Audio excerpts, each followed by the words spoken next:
I have one question I want to wrap with in this one, which is, you seem like a pretty astute guy, like very, very good observations, and I think you know kind of who we are and what we care about and that we would value, honestly. So I'm curious. You can ask me the intro question, aren't you? You can ask me the intro question. No, not the intro question. That Sam's trying to get all the intros, so he can ask you that one. I want to know. I'm trying to make the content great. So, what would be the most fair criticism you could give us on the podcast? What's your critique of the podcast for you as a listener? And there's like, you can offend. You can offend. Exactly. That's kind of what I'm teeing you up for. Say whatever it is, whatever you truly feel. All right. So partly, I think you have to recognize that you guys are multi-channel. So you're kind of solving for the audio format. I know you have the YouTube videos and things like that.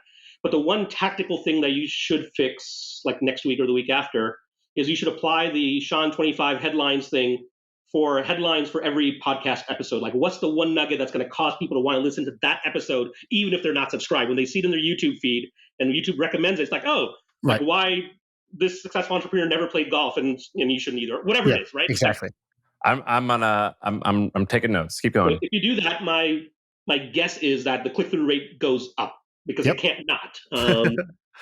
Right now, you just kind of identify the episode number and who the guest is or whatever, but there's no real, maybe the topic area. But right now, me and Sam don't even want people to click. Me and Sam don't even touch the headlines. Dan does it. I don't even know. I see a notification, it goes out, and I think I judge the headline myself. I'm like, that's not going to get very many clicks, or that's a juicy one, that'll work. I say give Dan a free pass to the Sean copywriting course. I put him in the course yesterday. That's awesome. What else? Okay. What else you got? Anything else? Of course, you have more. Who, me? Yeah. What about more? That was a weak criticism. Yeah, that was an easy one. Okay. This is a hard one, right? Is around. He's gonna say like, just change your voice. Yeah. Like your face isn't great, but I suppose it's yours. So it's around the brand, and this is the hardest thing for an entrepreneur to kind of reconcile with. So a couple of issues that I have as a kind of amateur branding person is that anything that can be reduced in acronym will be, which my first million is often reduced to that. And then you kind of lose the punch, because when it comes down to an acronym, anyone that comes like in media, it's like they're not going to know what it is if they don't know what it is. Yep. And there's some value to that, but it doesn't compensate for the kind of opportunity you have. So that's one thing, is acronyms not good. But the other one is that the kind of my first million, there is a cadre, however that word is pronounced, of people that will directly that topic will resonate with. It's like, I want to learn about that. But I think your reach is much wider now, and there are probably more people outside that sphere that particular, like, okay, well, it's fine that it's about that, but really the reason I'm here is to hear folks like Baji, right? Like that.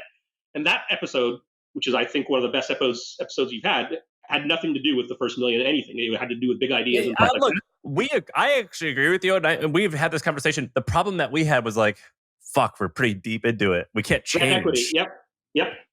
For what it's worth, I think we should change, just because I hate the name. So I don't really care about the brand equity. I'm just sort of like, I don't want to have a thing that I dislike. I don't love it. I really don't.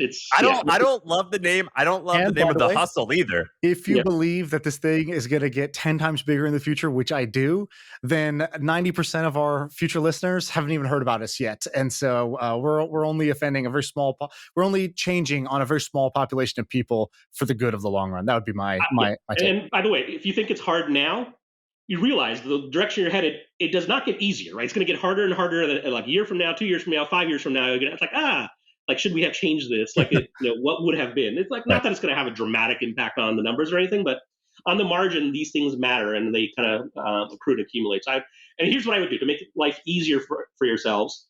Don't decide to change the name. Decide to come up with alternatives, and then objectively measure those alternatives. Like, okay, am I willing to give up the brand equity and go through the pain of changing a name because this one is just so much better? If something clicks for you, great. But make an honest, concerted effort to come up with those alternatives and options. And then you can still decide, it's like, yeah, these are better, but they're just marginally better. They're not better enough to go through the headache of trying to change it. Right. That would be my advice.